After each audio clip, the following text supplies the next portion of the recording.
Howdy, folks. Welcome to another episode of DevOps Diaries. And today I am joined by Jon Cline. Jon Cline, welcome to the podcast. Thank you. It's a pleasure to be here, Jack. It is an absolute pleasure to have you. I feel like we've seen a lot of each other recently. I love it, and I hope it just continues throughout the year. Yeah, I dare say, where are you next? Because I can imagine after this conversation, there's going to be a bunch of people that want your time.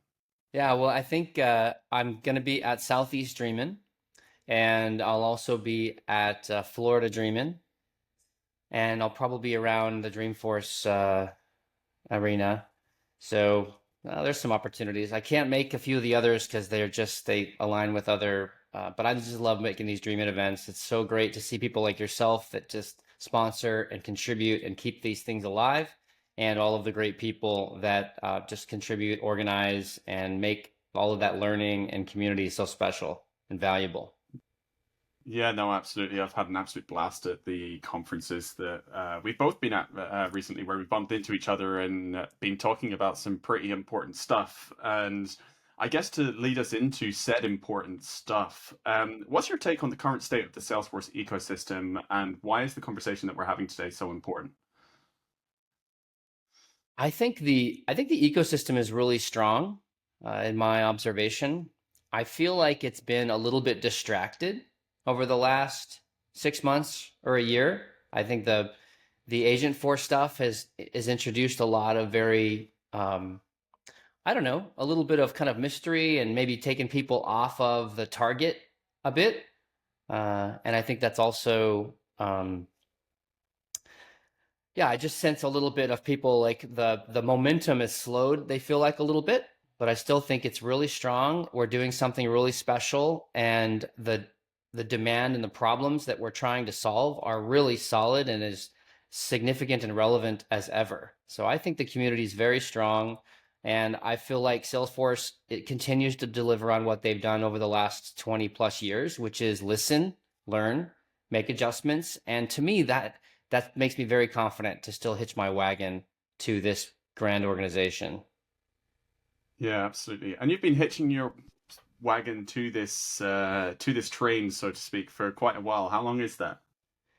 So this is my 24th year in the ecosystem. I started out as a Well done. Salesforce customer in 2003 and very quickly got into the customization elements. I did my first integration with Salesforce in 2004 and was at the App Exchange Incubator in 2006, and had my first speaking engagement at Dreamforce with the future CMO and the founder of Google Analytics and the founder of AdWords. I think it was right, Google AdWords for Salesforce in '07. So I went full-time consulting in '09. Yeah, it's quite the journey, and that there's few people and far between people that I speak to that have as much experience in this ecosystem as you. So it really is a pleasure to speak to someone with such a wealth of knowledge and background. Well, I hope it's helpful. I mean, I've certainly, as like Michael Jordan, right, missed more shots than anybody else in the NBA. And so I hope there's a lot of, mistakes that people can learn from, and that I can turn some of these things into distilled wisdom to help other people whenever they enter. Well, for sure, and you've already dropped the name of the goat in this episode already, so we're off to a good start. We're off to a good start. Jon, what the main thing that I'm interested in, and the main one of the main things that you are interested in at the moment, especially with the talks that you've given at some of the recent events that we've been to, Texas Dreamin', Tahoe's Dreamin', most noticeably, is elements of your People First Method program. Can you tell us a little bit about what that is and the topics you've been talking about? Sure. So just some history might be good here. Essentially, I've had a consulting organization going back, 10 plus years, and I really looked at how do I turn my team members into consultants that can really be successful. And one of the unique aspect about me is that I'm a very technical person. As an architect, I actually, I was a Linux guy, Unix guy. So I have all the nerdy credentials, but I'm also highly relational. I really enjoy people. I love conversations, and I tend to have kind of a spidey sense, if you will, about relational elements and things that really bring about risk and opportunity.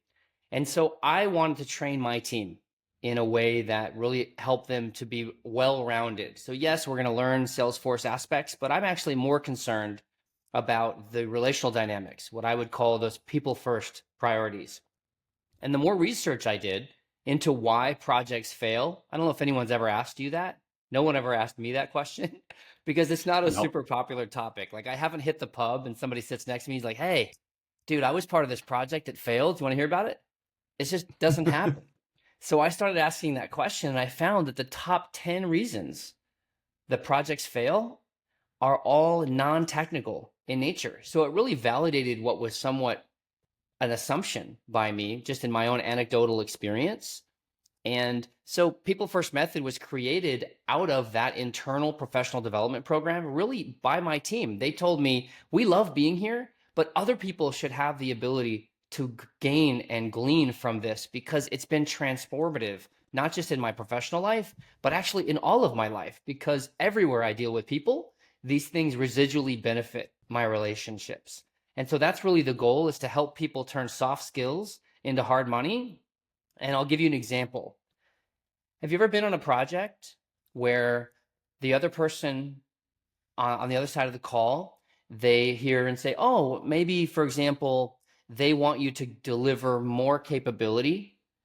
Maybe there's something on the roadmap. Maybe there's a story that they really wanted, and they want you to do it, and they're not happy that it's not ready to be done and that it was already on your list, and they want to make sure it happens, and they don't want to pay for it, and they want it in the next 2 weeks, and they're ready to kind of push on that call and be a little bit, intimidating, coercive. They're asking for something unreasonable, but they're totally ready to apply the pressure to put in the screws to make it happen. I mean, anybody in professional services has experienced that before. And what's the most common challenge? What do people do to get out of that pressure? They cave. Okay, yeah, okay, we'll figure it out. And immediately when they do it, their team members are like, oh my gosh, they just signed us up for weekends, for nights. It's going to hurt my utilization. I'm not going to get my bonuses. There's all of this impact that happens downstream because somebody didn't know how to handle that conflict. So one vignette we provide is something called This Is What I Can Do. And it's a way to say no by saying yes, because I don't want people to sign up and commit their team to unreasonable things. And that customer needs to recognize that it takes what it takes to do it right. And let me help you understand why that wasn't here and what it's going to take to do that and why it's worth your investing in order to make happen. So that's one example of, there's hundreds of these, but that's really what we're trying to help people solve, because those are the issues that cause projects to fail. Yeah, the folks on any team, whether it's consulting, whether it's in-house, unrealistic pressure and unrealistic deadlines are, I'm going to say, 99% avoidable. Would you agree with that statement? I would absolutely agree with that statement. On Yeah, both sides. to pick, They're it's avoidable by the person who wants, and is really trying to drive it and initiate it. And it's avoidable by the people who are trying to be forced and coerced into agreeing to it. yeah, totally agree, totally agree, and that's why they don't. Have you ever come across a class, like a business course class, that teaches conflict resolution? Is that even a module? Because I haven't done one, and I find that conflict resolution and clear pathway communication is going to solve most issues in a lot of organizations if you Solves a can. lot. The only thing I've ever seen or experienced would be under the term negotiation. I've seen courses on negotiation. I found though that those focus on essentially having a desire to, maybe I want to reach a certain, sales number for what I'm selling, or I want to, achieve a certain outcome, rather than equipping me to respond to things that might be, unexpected, come from left field, and really help me kind of manage the emotions and have a specific formula to get out of that in a way that is positive and conducive for everybody, including the customer. I don't see this. And it's in fact one of the reasons I wanted to do this is I don't know a lot of people who are really focusing on intangibles because it's really difficult. If you think about going to Trailhead, if I wanted to learn, get my first level of Agentforce, or I wanted to go learn about Service Cloud, I could go binge that, right? I could knock that out in like a week or two, get the badge, and if I forgot about the stuff, I could just reference it later. But when it comes to changing my own behavior and my emotional responses and how I'm speaking to people, I can't really binge that. I actually have to go back, and many times, especially when it relates to one's perspective on conflict and whether you're conflict averse, that sometimes goes back to like, I mean, I was 8 years old. My stepdad was yelling at me, and I told myself I'm never going to let that happen again. And therefore, the evasive maneuvers in my life have been there ever since. And it's holding me back in my career. It's holding me back from the ability to really facilitate these boardroom conversations and to lead and to really drive these aspects with confidence. That takes a minute to actually surface, help people process, and it creates an environment surrounded by people who are supportive, like-minded, and encouraging to kind of give people, the dopamine and the motivation to actually resolve this and get over it. Because if it was easy, they would have done it when they were 9 or 10 or 11 or 13 or 20, but they haven't. And so it takes something that's very deliberate and just conducive to that, which is hard. And that's why I really appreciate the challenge. It's difficult, but the reward is tremendous.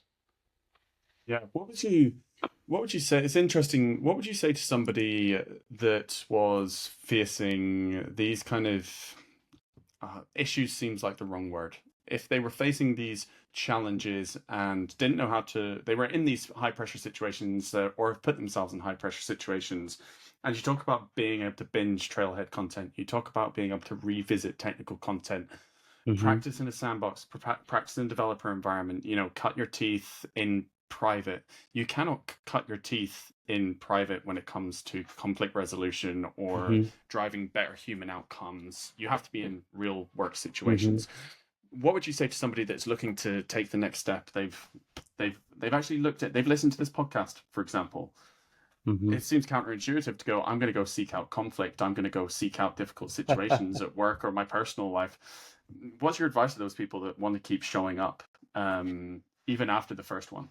Sure. Well, first thing I would say is congratulations, because if you're finding yourself in these situations, it means that someone is trusting you with some discretion. They're trusting you with some decision making. They're putting you in positions that they believe in your ability to actually move the project forward, move the process forward, and they're betting on you. They're taking a risk on you, which is really a compliment. So the fact that you're there, the first thing I would encourage, this is one of our vignettes as well, is how to turn anxiety into enthusiasm, because they both originate from the same place in the brain, and reframing them is really powerful. So that's the first thing, is try and change the perspective on the positivity of actually getting into these situations. And of course, if you're causing all of them, that's a different thing, but most people are not causing them. They're just finding themselves in these situations because they're growing in their sense of discretion and leadership in their roles, which is great. The second aspect I'd say is this is going to become even more relevant. I mean, yesterday some news came out, I forget who it was from, but they highlighted, they said, look, within 2 to 3 years, almost every image and video that you might see could be generated by AI. So the ability for people to recognize what's actually real and what's actually not is going to diminish significantly, especially without a watermark, which every AI company should have that, but they don't. So that means face-to-face interactions are going to skyrocket. We're going to radically increase the number of face-to-face engagements that we have on a regular basis. And this makes all of these people first skills so much more critical and valuable to have in the tool, in the toolbox. So with that as a background, I think that I would recommend people start being, just once they have that perspective, go to some of the people around them that they're interacting with. It could be a manager, could be some of their peers, and start to just highlight to say, I find myself when I get into situations, for example, where people are asking unreasonable things of me, I do find myself wanting to give in and just say yes to those things and worry about the consequences of that later. I don't really like that. And so when you're on that call with me, and this is something that I train my internal teams on, is that we have to mutually support each other by recognizing our gaps and our weaknesses. So if you see that conversation happening and you see me pause, you see me kind of stuttering, feel free to jump in and be like, you know what? That's a great question. Let's take that offline because there's some calibration that we need to do internally to figure out how, if possible, we can make that work or what other aspects we can do for you. Would that be okay with you? I give you permission to do that because I'm learning to do that myself, but I might not have the courage to do it, tomorrow, for example. So giving people permission by being vulnerable and saying, these are things I want to work on. Would you help me? And this whole process, honestly, is based off of, I don't know if you've ever heard of Toastmasters. Toastmasters No. is a program here in the US. I think it's actually global, but it essentially focuses on public speaking and leadership because the data shows that people fear public speaking more than they fear death. And so trying to help people focus on how to become a better public speaker takes a unique environment. And what I learned from being in Toastmasters myself is they created this ability of like-minded people coming together, being vulnerable, and highlighting and saying, I'm deathly afraid of being up there, but I'm here and I'm going to face my fears. And I'm going to overcome this by practice and by confidence and by preparation. That's how I get over this. And thank you for being part of my journey as I do this.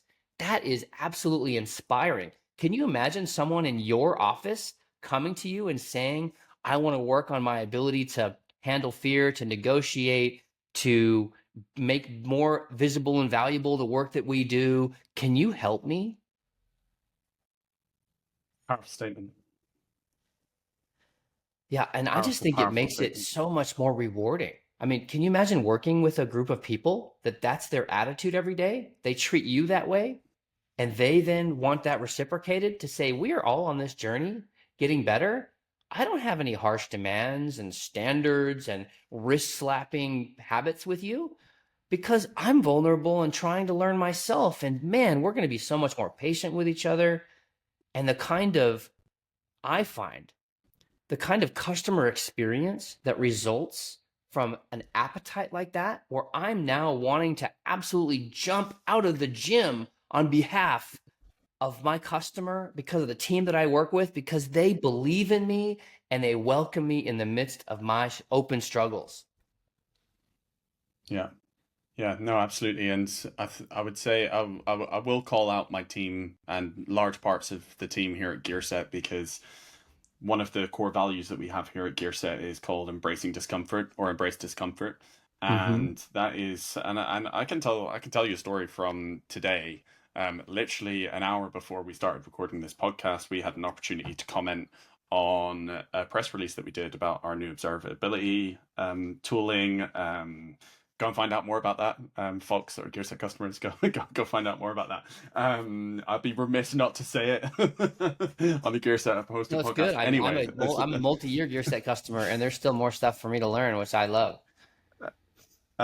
so today we had the opportunity to comment on that press release, and I was like, who can we find to do this? Who from the organization can we find to do this? And I was able to get one of our product managers and our head of product design to talk to a journalist for DevOps.com about the project and about observability and about what we had done. They'd never spoken to a journalist before. They'd never ever done anything like that before, and they stepped in and they did it and they crushed it. And that's just that value in action for us straight away. So props to Stephen and Biseo first and foremost for stepping into that experience. And you find that quite a lot at GearSet, but I do think it's rare. And to your point, imagine working in an environment like that. A lot of people can't imagine working in an environment like that. And to come back to another one of the things that you said in just now as well, human first experiences, in person experiences are going to skyrocket. So I turned to Stephanie, my partner, last year when GPT started to become all the rage, when AI started to become all the rage, and I said to her, and we were in a pub at the time. You mentioned pubs earlier. I was in a pub at the time, and said to her, the thing that I predict in 5 to 10 years is people first experiences. Think escape rooms, going to the pub, coffee shops, all of these in-person face-to-face interactions, paint and sips, people get together Right. for a drink and paint something. All those types of experiences are going to skyrocket in the next 5 to 10 years, because we're going to start craving that, because we don't know what's going to be AI generated. We don't know whether what we're reading is AI generated. And to your point, videos in the not too distant future, quite frankly, some of the AI video stuff that's coming out now is downright scary. Mm-hmm. And most of us are in positions now where we can leverage our in-person experiences at work, at the coffee shop, at the pub, at the bar, wherever it is, to have better experiences. The bartender may become one of the most coveted jobs in the next 10 years. I Mm-hmm. don't know. Mm-hmm. But there's a future that I see that happening. Mm-hmm. Yeah. And it's just so, like, I actually love that future because I'm a technologist. I leverage AI a bit every day in various ways. I actually curate my AI use probably more than others, which you heard in my presentation, because I have reservations about how much I rely on it. And but nevertheless, I love the idea of having us have more and deeper human engagements and really having these people first priorities. This is why I actually love consulting. I've had many people who have done consulting long enough to go and just build product, and they just want that, like, they want a little more distance from the customer. They want to kind of be there's, and of course the margins are better, there's lots of other reasons to be in product as well, but I love being in the trenches with people. I love being in the trenches with my team, with the client. It's just, that seeing that kind of progress and the breakthroughs from people, it is so inspiring and empowering to me, even though it's really messy. It's hairy, it's messy, it's different all the time, it's not predictable, and to me that's what makes it really exciting. So I think that this future is something that to me is very appealing, and will hopefully be a renaissance back to, a lot has happened over the last 5, 7 years that have diminished and really deteriorated a lot of what used to be, the bowling leagues and the chess clubs and a lot of the things that people would get together. And I hope exactly what you're talking about, the paint and sips and all of these, you know, um, events, they just come back, because I think it's going to make it so much more enjoyable for all of us. And preparing for that, I think one misnomer that I've found is people might recognize, for example, if you don't like public speaking, some people just think that's just how I was born. I just don't have that talent. It's like Michael Jordan. Like, I'm not going to go be able to, play basketball like he did, no matter how much I train or work or dream about. And I think there's a lot of misnomers and really false ideas about what is skill and what is talent and what can effort and vulnerability, like willingness, yield.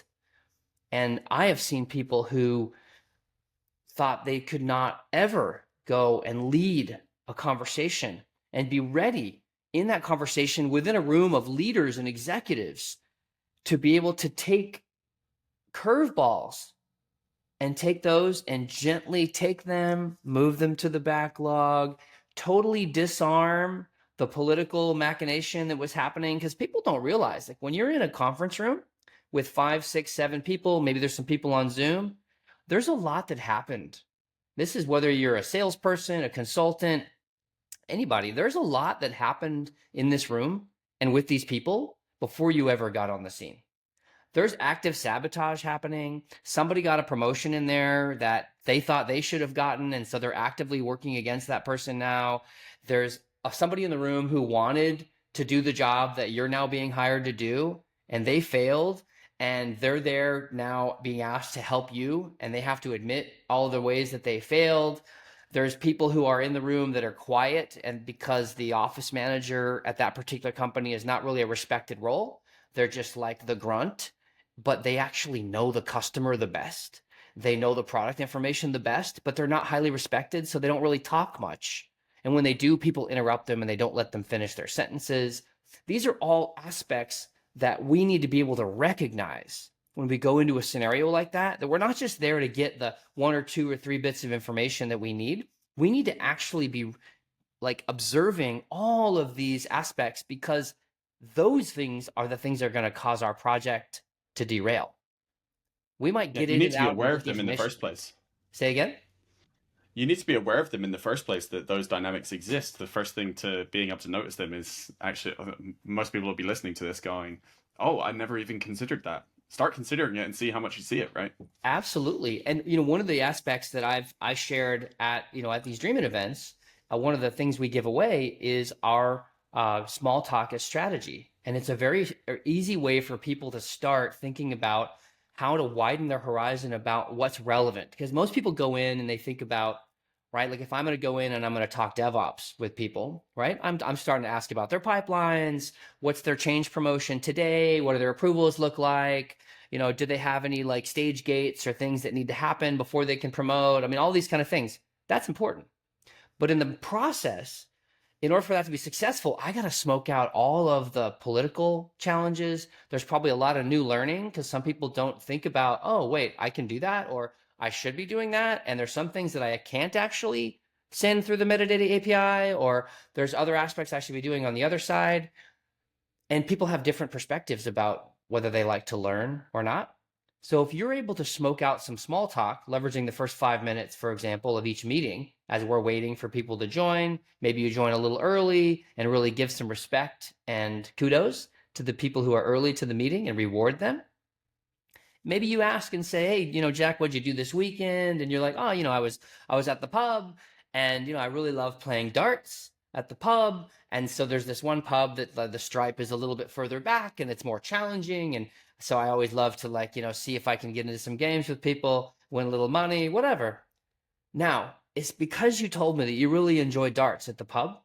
When I want to teach you a new concept about DevOps, when I want to talk about some of the kind of framework elements around pipeline, around visibility, whatever it might be, if you don't like to learn, that's not a conversation you want to have because it feels condescending. You're like, hey, you're 20 years younger than me. Like, why do you think you're trying to teach me stuff all the time? Who knows?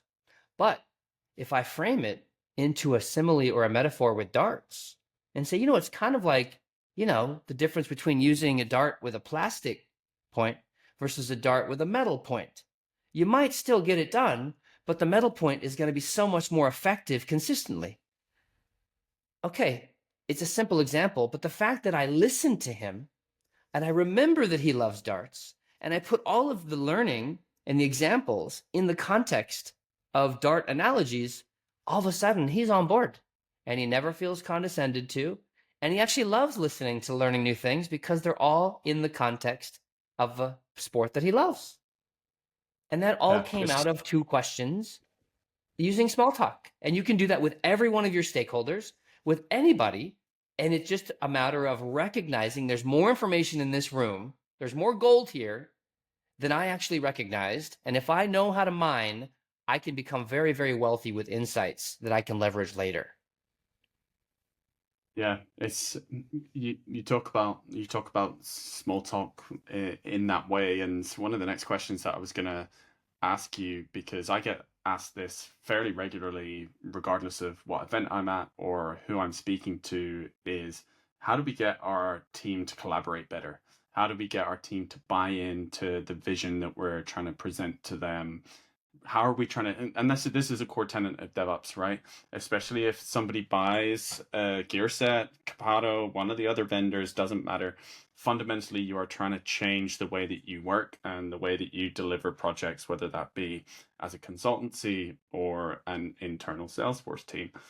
And a lot of folks, they don't have an issue with the tool that they have purchased or the GitHub actions that they're constructing or the GitLab pipeline or whatever it is. They don't have an issue with the technical side of things. Is how do we shift? How do we reframe? How do we get people en masse, sometimes 20, 30, 40, 50 people in this team, to buy into this new way of working?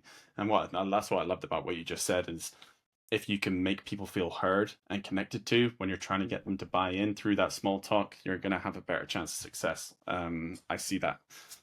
Yeah, absolutely. I mean, another example at the beginning of our program, our first ever, we have kind of an introduction and we talk about the small talk strategy as our first call. Our next session in the course is the vital role of culture and values.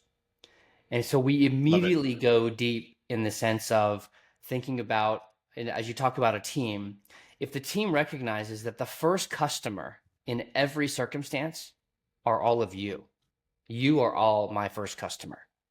And if that is our fundamental value, that immediately informs and equips people to make better decisions.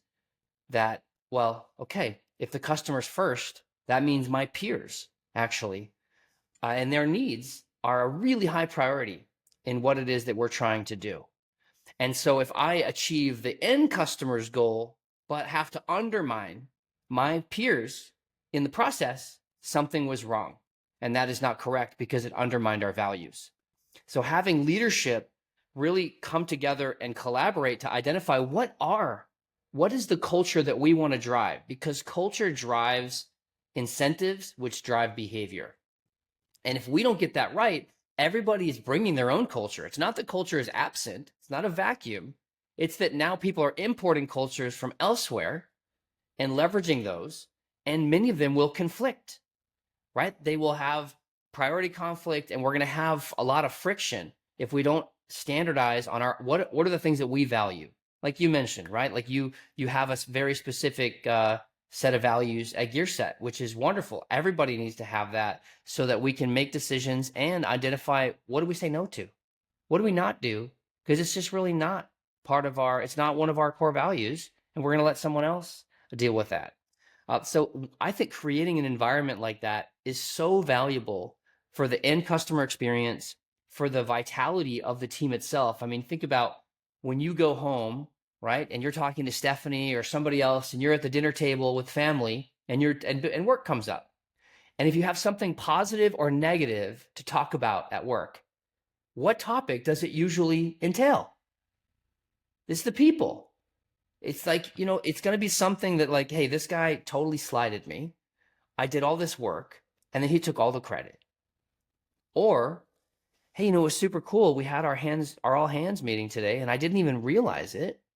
But, I got recognized because I put in all this effort behind the scenes. I didn't think anybody noticed, but they did notice.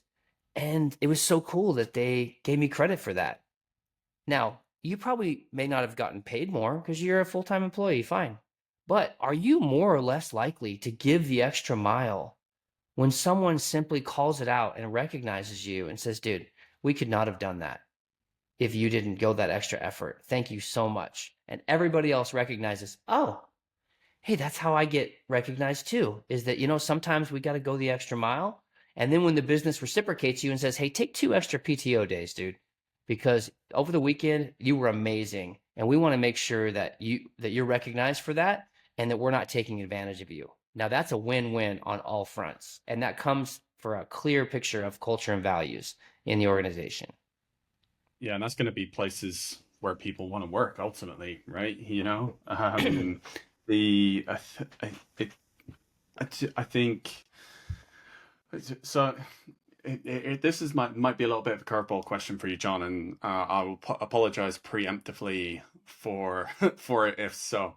Um, Organizations that are trying to attract and retain the best talent in the Salesforce ecosystem, a lot of companies out there have fairly, I can't remember what the right word is here, so I'm not going to try and get the one I'm thinking of. But they have fairly like lackluster, not worth the paper web pages written on kind of values and culture page. Every company you can think of has one of those pages on their recruiting website. What's the best way for companies to demonstrate their culture, especially with the market the way it is. You know, some of the talent that you need is quite safe living in their world that they are now. They're scared of jumping and changing jobs. They're scared of moving because of the macro state of the economy right now.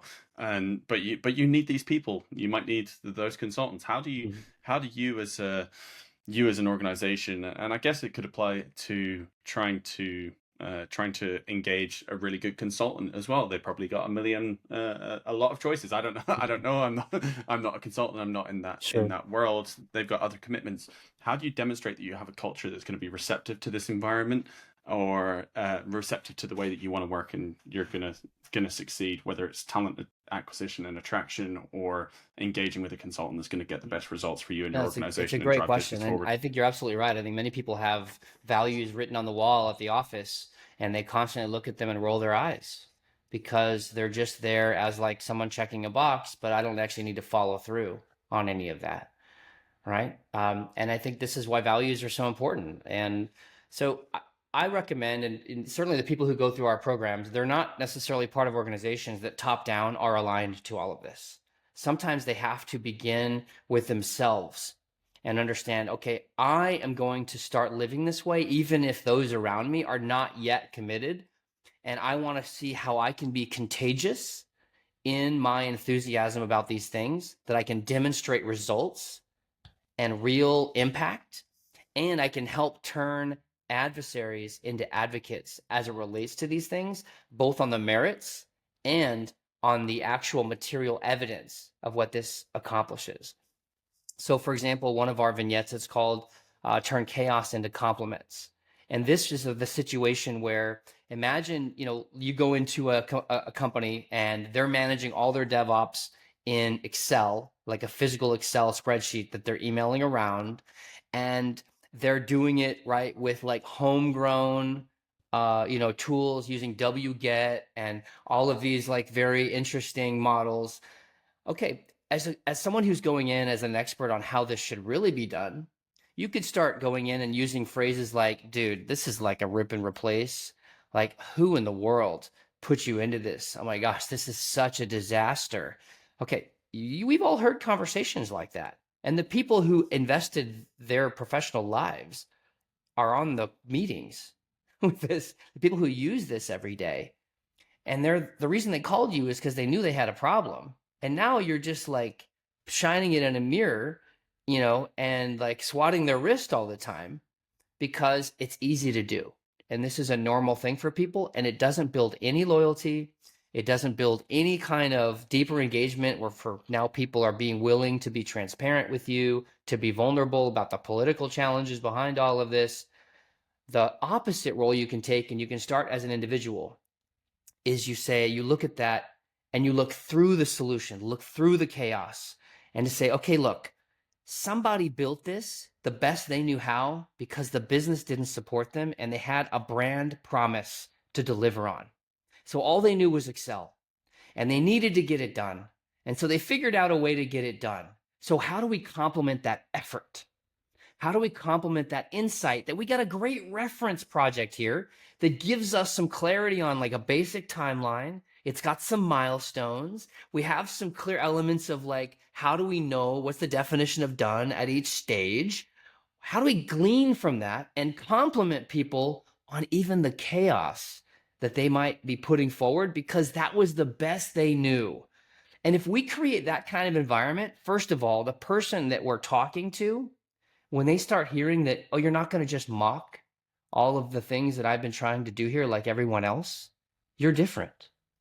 Now that's a different relationship. And now all the people who are not talking yet, but who are listening and observing, oh, wait, you're not going to mock her for doing this?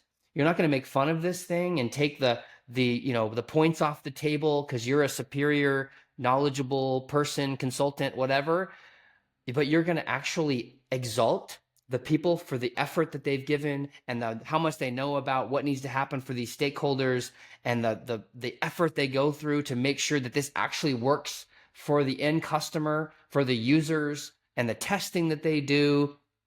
That starts to create a very different environment inside that small team. and they start to open up a little bit more to say, well, if this person's safe with this chaos, I have some chaos that I could use some help with, because I I think this could probably be done better. I just don't know. And this is where all of us are in various areas of our lives, but we have to have a setting and a context and an environment that is conducive to people being willing to share and being ready and kind of made ready. And that's leadership. So you can start that all by yourself. And pretty soon, people start to come ask you and say, you guys are like really exceeding your goals. And the news I hear out of this department is that people are loving working together. And like people are showing up early and they're like doing these birthday parties for each other. And there's all these other, points of evidence that people really like each other over here. What's going on? And you can let that be contagious. And this is just one example. There's lots of these examples that people can start on their own initiative. And essentially, as I believe it was Gandhi who said, right, they can become the change they wish to see in the world, in their little world.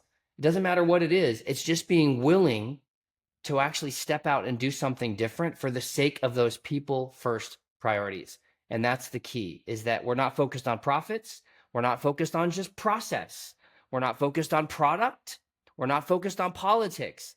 We're focusing on people first priorities. And once you have that lens, you start to see the world in every context differently, in the way that you're going about with empathy, right? And actually hearing people and listening. And to me, this is an absolutely transformative movement that starts one little department at a time, that just gives people so much more benefit and return on investment on those relationships in their workplace and in their personal life.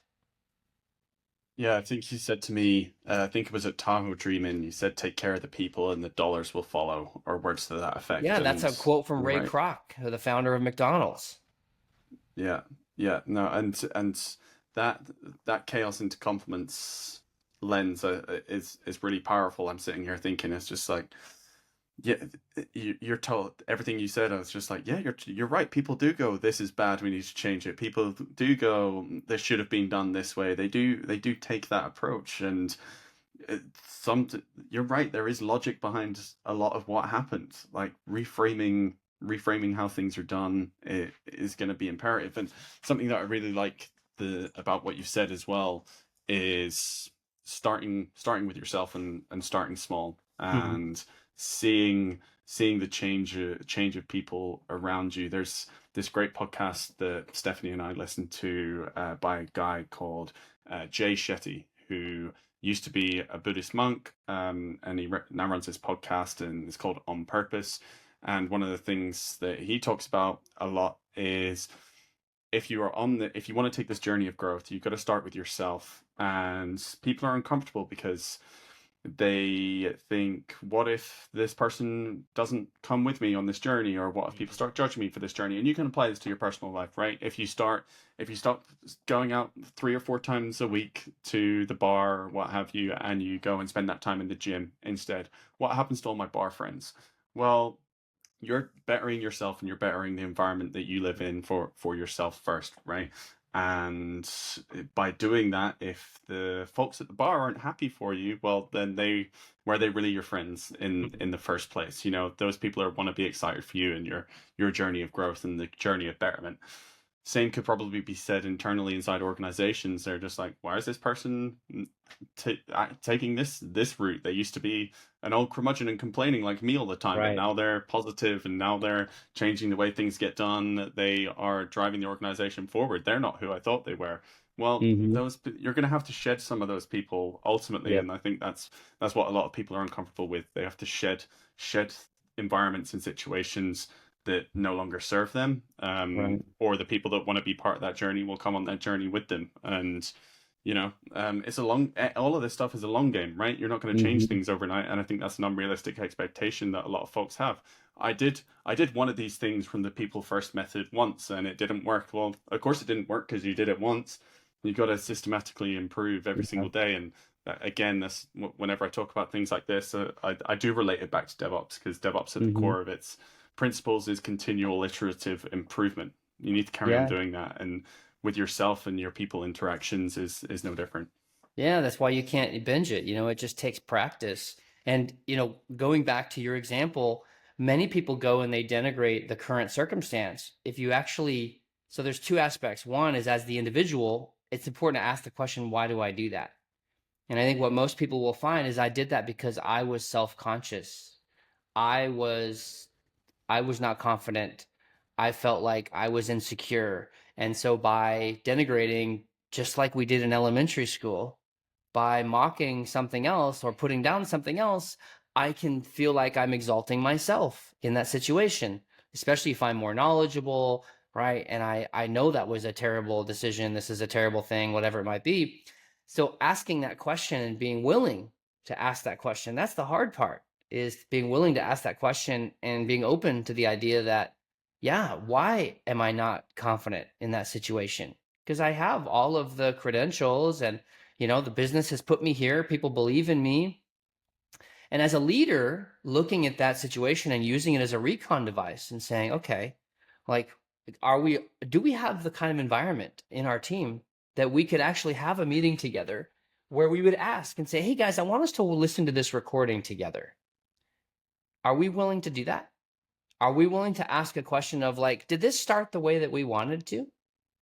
How might we start this better? What kind of environment or what kind of emotional response do you believe the person in the room who actually built the current solution, how did they feel as we were saying that?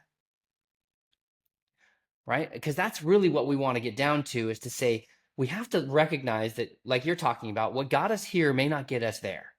And so we have to kind of think differently and shed, especially in growth elements, right? Like, what got you to be an SMB is different than what's going to get you to be mid-market. It's different than what's going to get you to be enterprise. Like, there's just a totally different set of motions, mindsets, all of that need to be embraced. And that takes change. And some people like that, and some people are unwilling to do that. So the sooner you know, the better. And what we're trying to help people do is incentivize that idea of being open to it, because of the value that it provides you and because of the impact you can truly have. Because if the manager goes through that, listens to that recorded call together, and we're all willing to be honest about, hey, how can we improve this? How can we put the client, the customer, in a position where they are absolutely excited to have us there? They recognize the change that needs to happen. That's why they called us. We don't need to convince them anymore that they need to have the change.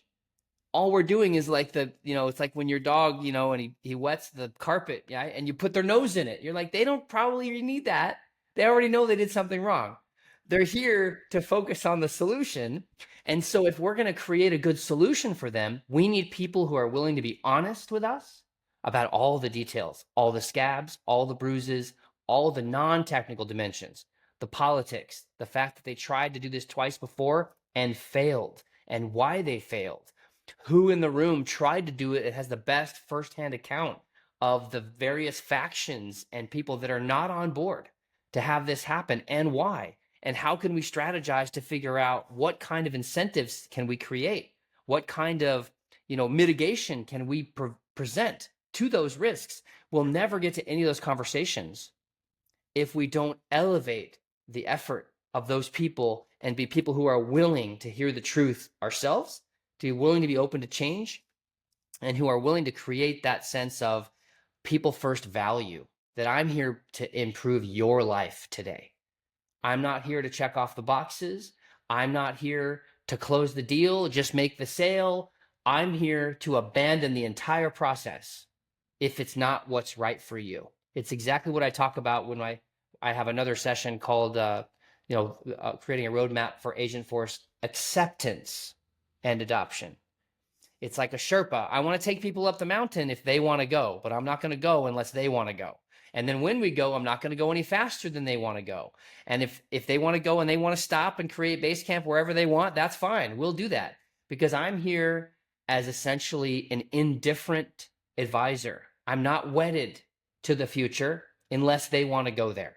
I'm committed to the future that they want, but I'm not wedded to it and biased towards it in the sake that I'm going to sacrifice them and my relationship with them and their commitment and their willingness and all of that in order to get there. And this is the irony here is it's not necessarily a results first model. It's a people first model, but the people first model greatly blows through any potential results we would have got otherwise. I mean, we're talking like tenfold. And you can just imagine that. How much more do you perform when your manager or boss doesn't demand it of you, but says, man, I know this is super, super challenging. I'm not sure we can do this. What do you think, Jack? Do you think we have it in us? Yeah, I think we have it in us. I think we got it in us. And when you go to bat and you're going to say, we got it in us, guess what? You are going to have it. And you're going to jump out of what anybody ever thought could be possible, way more than if I would have said, sorry, Jack, you signed up for this job. You're going to have to do it. Yeah. Yeah. Such powerful stuff. Such powerful stuff. Jon, I feel like we could ruminate and talk about all this stuff for days, never mind hours or many or countless more minutes. Thank you for your wisdom and your knowledge. If there's one thing out of anything that we've talked about today, or maybe we haven't talked about it, that you would want to leave the listeners with for the future, what is that one thing? Well, first of all, believe that these aspects, they are skills, not just born talents, and that all of us can improve in every single one of these areas for the benefit of ourselves and everybody we interact with. That is a radical way to change the world, one person starting with myself at a time. The second is I would love for people to follow us on Instagram or on LinkedIn. They can just go to People First Method and they can get information like this every day. Perfect. Jon, absolutely, I agree. I've really enjoyed recording this episode, and it's great to be able to revisit some of the conversations that we've had recently, bring that knowledge and wisdom out to more of the ecosystem. So thank you so much for that, and being so gracious with your time. My pleasure, and thank you. I love GearSet. We are 4+ years in, and I really appreciate your work and efforts, and happy to contribute to the community. Perfect. Jon, thank you so much. Listeners, thank you so much for listening to this episode. If you enjoyed it, wherever you are listening, you know what to do. Like, subscribe, all that good stuff. I will catch you on another episode sometime soon, and I imagine Jon will be back as well, because there's much more to talk about. I'm looking forward to it. Thank you.